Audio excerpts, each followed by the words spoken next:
Hello, little Vickies. Welcome back to my channel. Tonight I'll be sharing some allegedly true spooky stories from Reddit. If you like what you hear, please subscribe, hit the like button, and turn the notification bell on so you can be notified every time a new video uploads. If you have a suggestion, please feel free to leave a comment. If you have a story of your own you'd like to share and possibly have read on the channel, send it to veronica45stories@gmail.com. Link is also in the description. Now it's time to relax and get on with the stories. I've posted this in the Wendigo community I'm in, but I also wanted to share this here to see if anyone else has any intel that can help me since the other community seems to be pretty quiet. I realize how unbelievable this story might be, but I assure you it's entirely true. I've had countless experiences with the supernatural since I was 4, and I'm 33 now, but this is one of the most terrifying ones I've had. I've looked at some of the stories in this community to see if there's anything I haven't discovered yet. I thought that if I shared my encounter here, there might be someone who has some information that could help. Please don't comment if you don't believe in the supernatural. I've seen skeptics plastering their 2 cents on some posts. I'm looking for legitimate information. My questions are at the end of this. Thanks in advance. I had an experience with a Wendigo this fall in early October in northern Minnesota in a state forest, very, very close to, if not on, a reservation. I've always heard that speaking of them can draw them to you, but I hadn't thought of or listened to any Wendigo stories any time close to my encounter. I was staying with some very dear friends, I'll call them M and C, and they have a camper in their yard by the lake for guests to sleep in. I had walked down to the camper from the house with my miniature dachshund, Ebony, around midnight, and found that I needed to get some things up, primarily the heater. By the time I was done getting everything in order, it was approximately 1:30. I never thought to lock the door because really I figured it's in the middle of the woods, so there was nothing to worry about. I was wrong.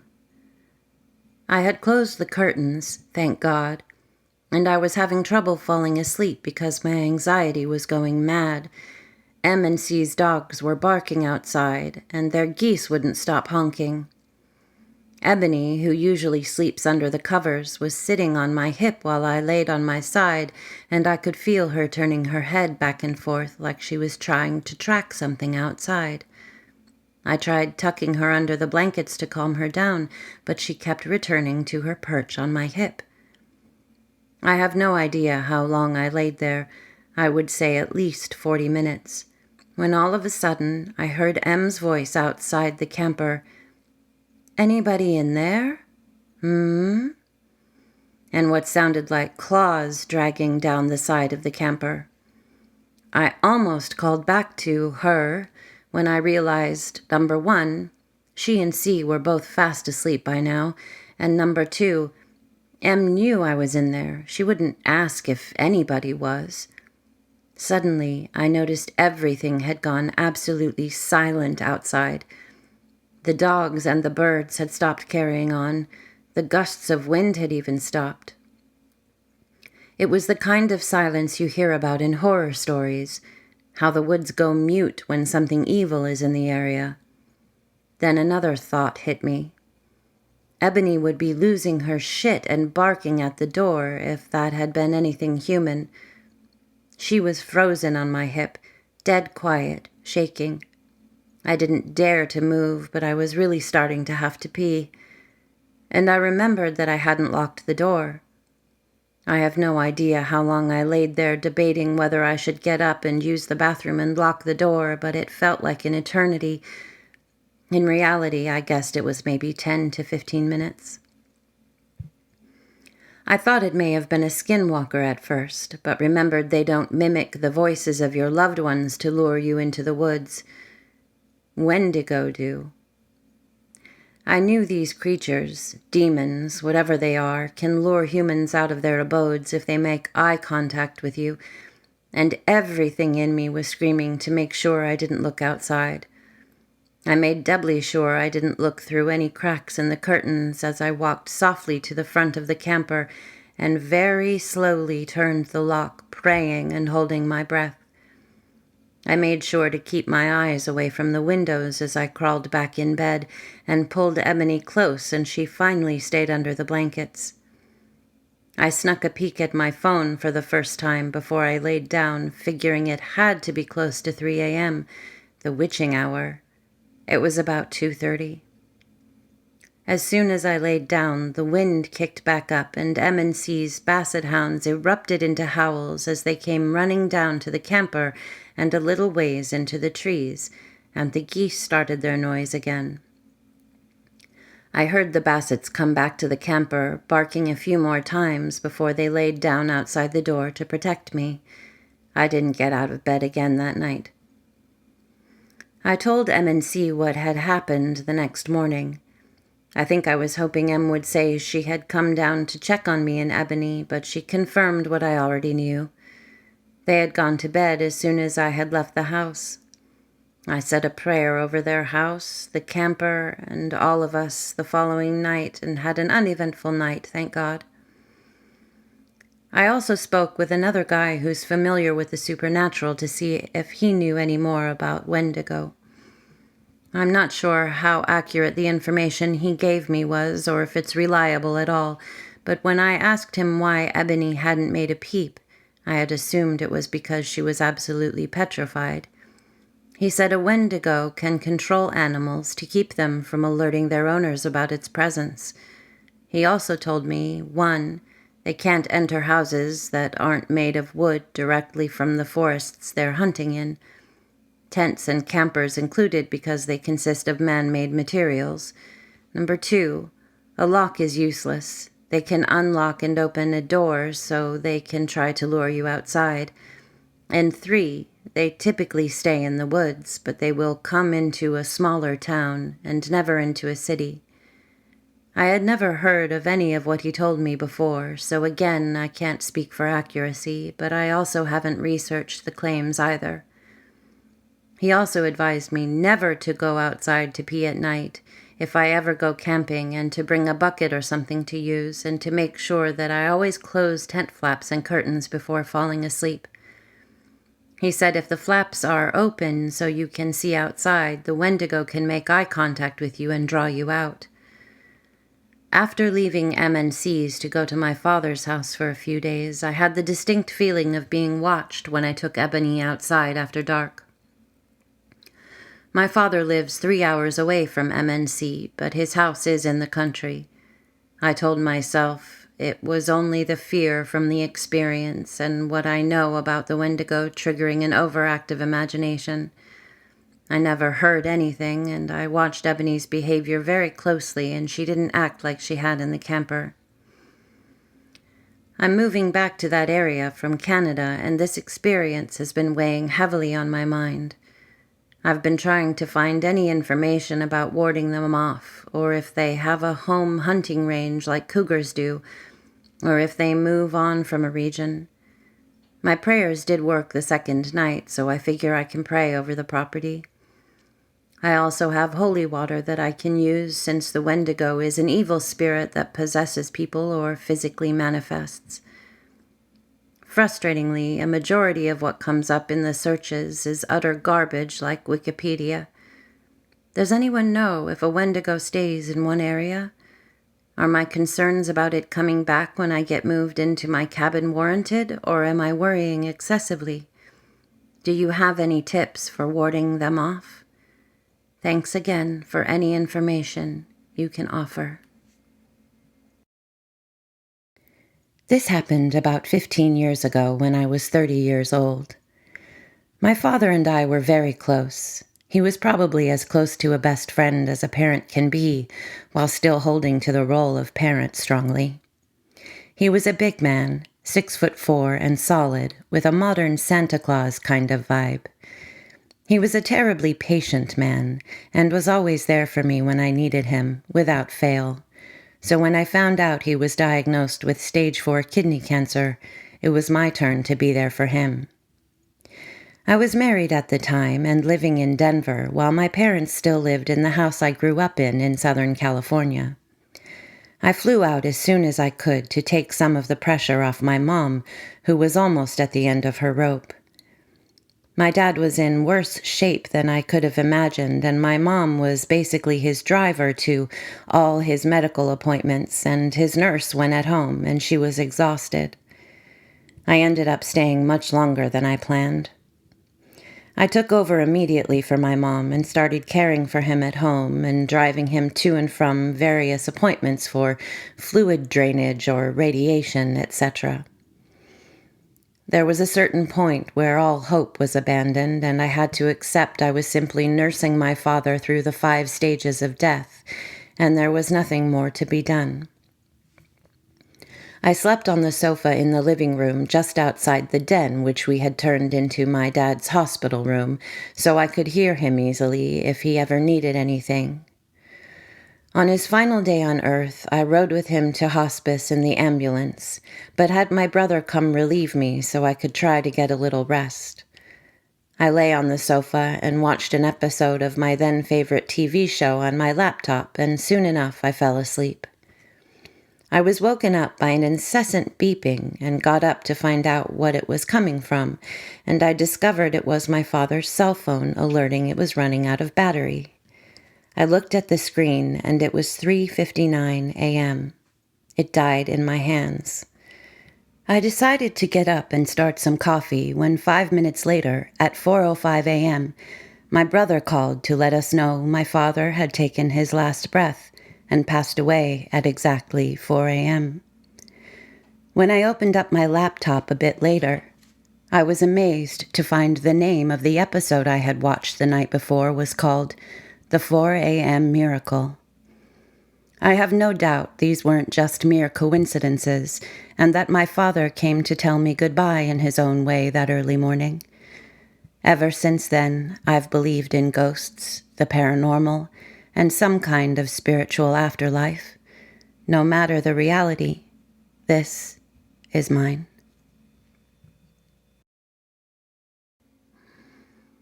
Let me start by saying this has been going on for over a year now. Some days are really bad, some days absolutely nothing happens. I live in a rural area. I have lived in this house since my son was 2 years old, and he'll be 16 in May. Nothing at all happened or felt weird up until about 3 years ago. I was sitting on my patio in the summer.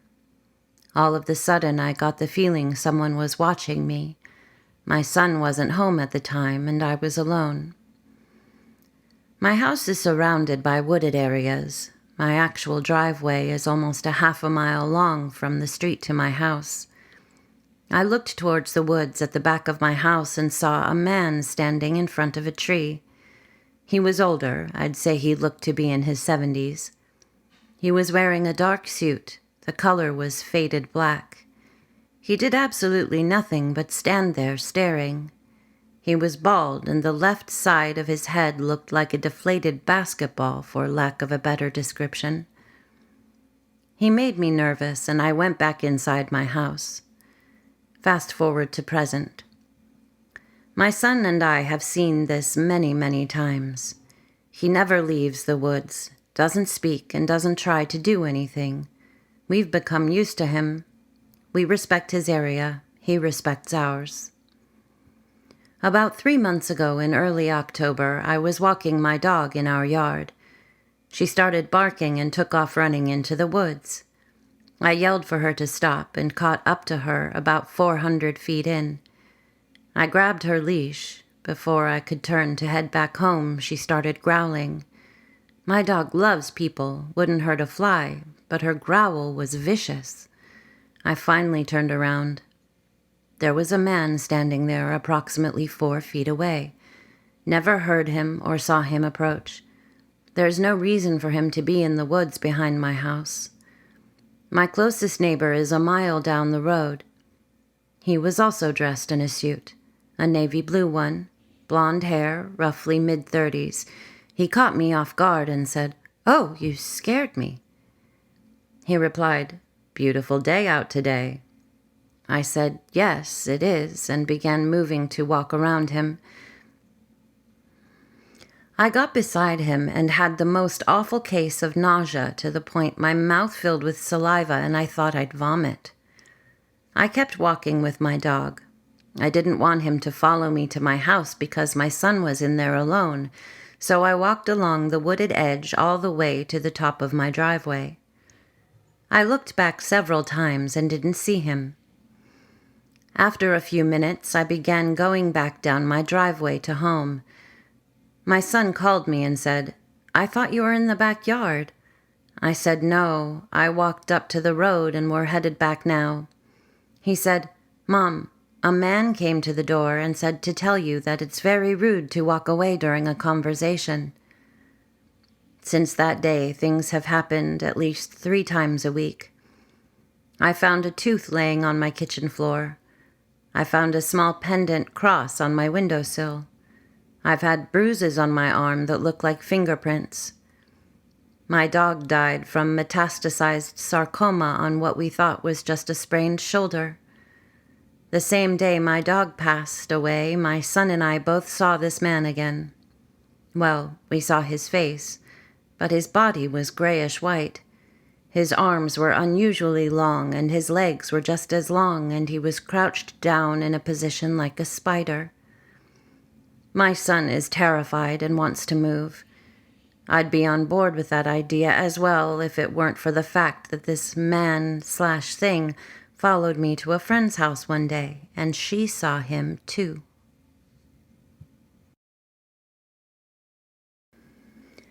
I was in middle school, maybe the 8th grade. A friend of mine at school was having people over and they suggested we use the Ouija board because their house was haunted. I didn't know anything about their house or the board, but we played. We asked a few random questions and nothing really happened, but the board thingy did move and answer our questions. One girl asked when she would die. The board gave an exact date, which was around my birthday senior year of high school, so I remembered this easily. Nothing much really happened after the party, and we all forgot about it. However, around my birthday the senior year of high school, the girl who asked what her death date would be died in a single-vehicle car accident. It was a shock to everyone. Then my friends who were at the house that night in middle school suddenly remembered what the board said, and we all agreed how freaky it was. I will never touch a Ouija board again. For those who don't believe or are suspicious, here is the news report from the crash. Of course, I can't offer anything more than this really, short of recording that middle school night with the board.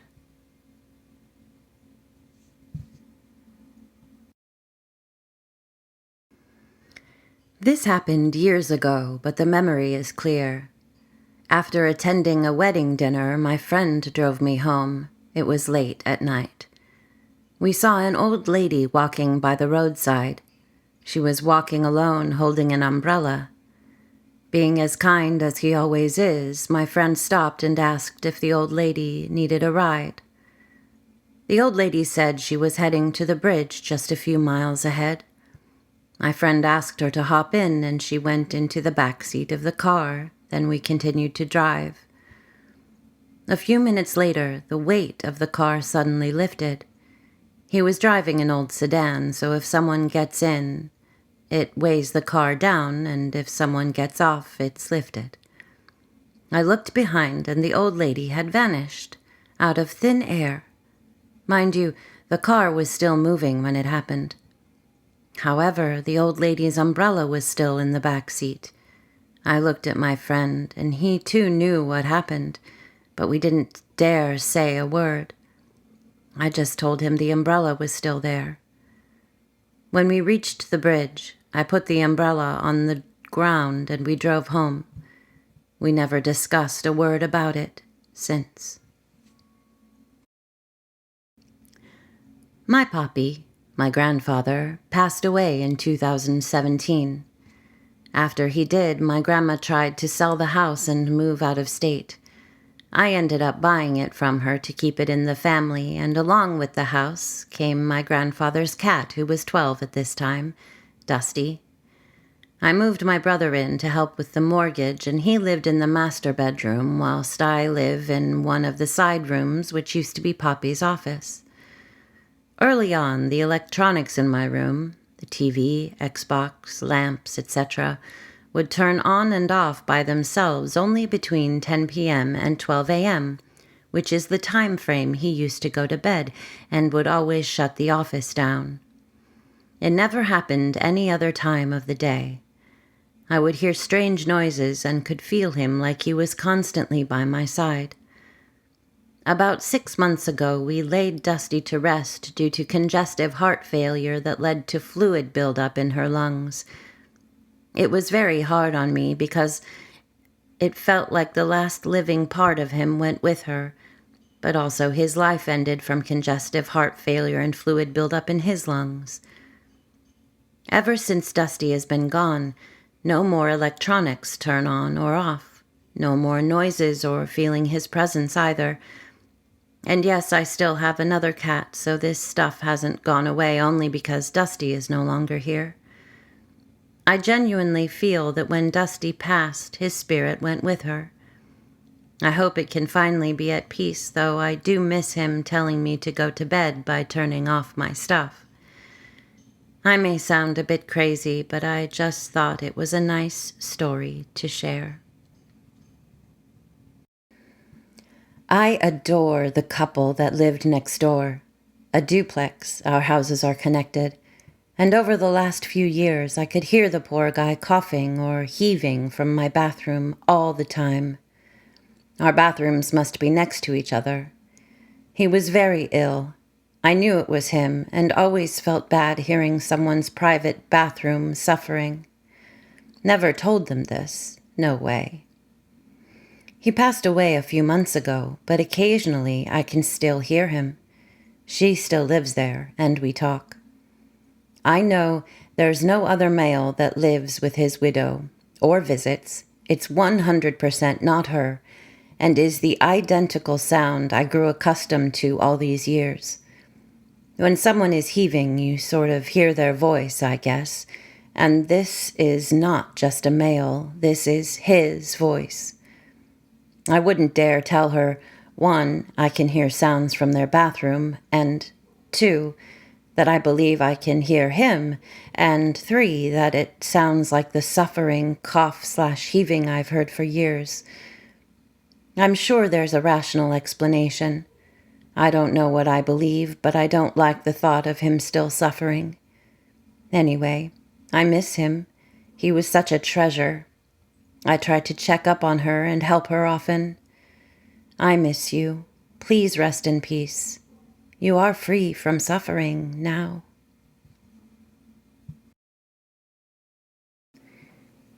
This occurred over 20 years ago, but is still fresh in my mind. My son was born early at 32 weeks. We were lucky, and he had few issues, and we were able to bring him home a month after he was born. He came home on oxygen and caffeine due to bradycardia. Once we were home, strange things began to happen. The cat refused to go in his room, and before he was born, I was forever removing said cat from his room.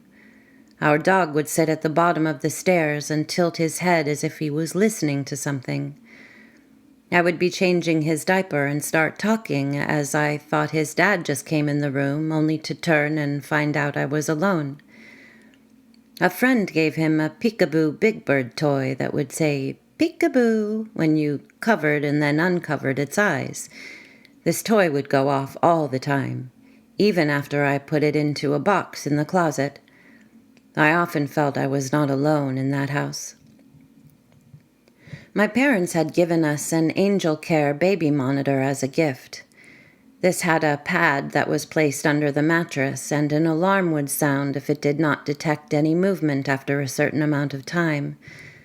Our son was tiny, only 5 pounds when he came home, This alarm would often go off.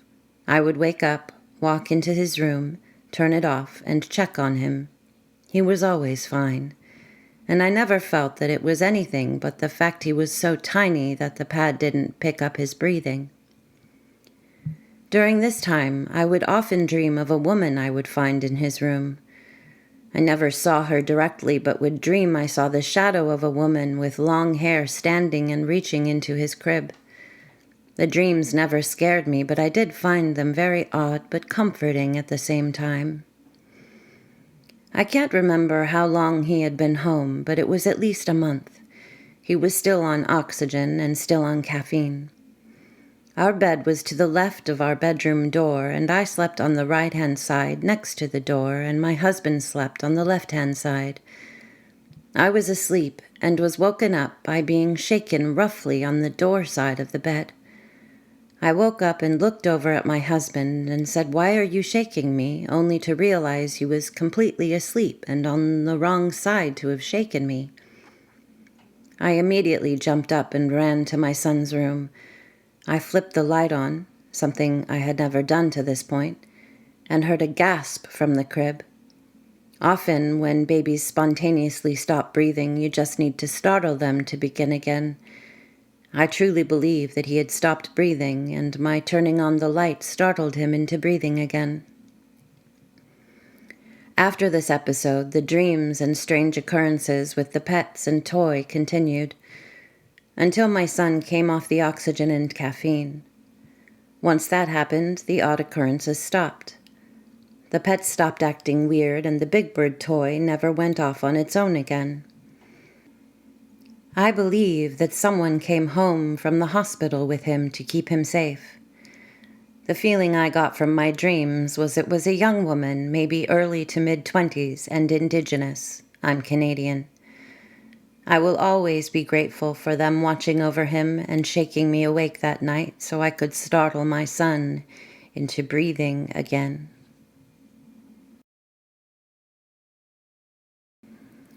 This just happened half an hour ago.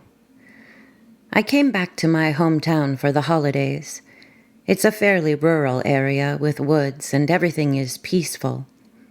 I love going to pick wild berries, and I was doing just that when I encountered the first paranormal experience of my life. It happened in the backyard of my neighbor. There are wild berry shrubs there. Here are a few details so the story makes sense. I used to have an old man who lived alone as my neighbor, and he was a very kind person. He used to give us those berries as candied sweets. He passed away due to cardiac failure when I was in high school, and his house has been empty ever since. I wanted to make those sweets for my family as a holiday comfort food, and thus went to his place. Now, as he passed a few years ago, there was a lot of undergrowth and wild grass in his yard, and everything was messy. I cleared some of the growth and made way to the shrubs, clearing the place as much as I could, thinking about how clean he used to keep everything. All this time, I had a feeling that something was off, and that I was being watched, but I brushed it off. I was 2 minutes into picking when I heard my neighbor's voice. I'm sure it was him, saying I should be more careful and to pick up the rake immediately. It was as if I was fainting. Everything was fast or slow, I can't really explain. But as soon as I picked up the rake, some homeless man tried to stab me with a knife. I used the sharp end of the rake to scare him and kept shouting loudly. He ran off.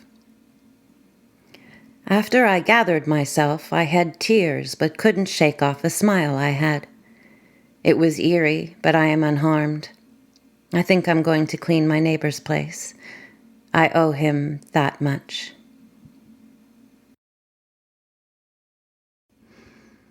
As a kid, 11 years old, I was once in the forest looking for lost things. Then I came across a small pond, really a small pool, in the forest. A woman was standing in the water, and the water was reaching her knees. She was looking the other direction, and I could not see her face. She had white hair and some old-looking clothes. They looked extremely old-fashioned. She did not turn to me, and she did not move at all, but I could see her breathing. I came closer, and then she left the water and did stand on the forest ground. As she was raising her feet from the water, I saw that her feet were reversed. I mean, the toes and heels were reversed. I was shocked, frozen, but I freaked out and did turn around and begin to run. During running, I turned back and could see her face now. She was looking at me with an evil grin and an extremely pale face. I went home and told the story to my parents, and they did not believe me. I have never forgotten this encounter and want to ask if you have ever heard of people having reversed feet. P.S. I went to this forest multiple times afterwards with my friends, never ever alone again. However, I could not find the pond or the place anymore. Searching on the internet, I found the creature, Chiguapa. I have never encountered this in Europe. This gives me the chills. The picture on this site with the white hair, the woman I saw looked the same, but she was white. She had extremely pale white skin, but the hair and everything else looked the same. I am almost crying. I had never thought of this incident again until today. The reason why I made a Reddit account to share my experience with others. In my life, some strange encounters have happened. I will share them in another thread.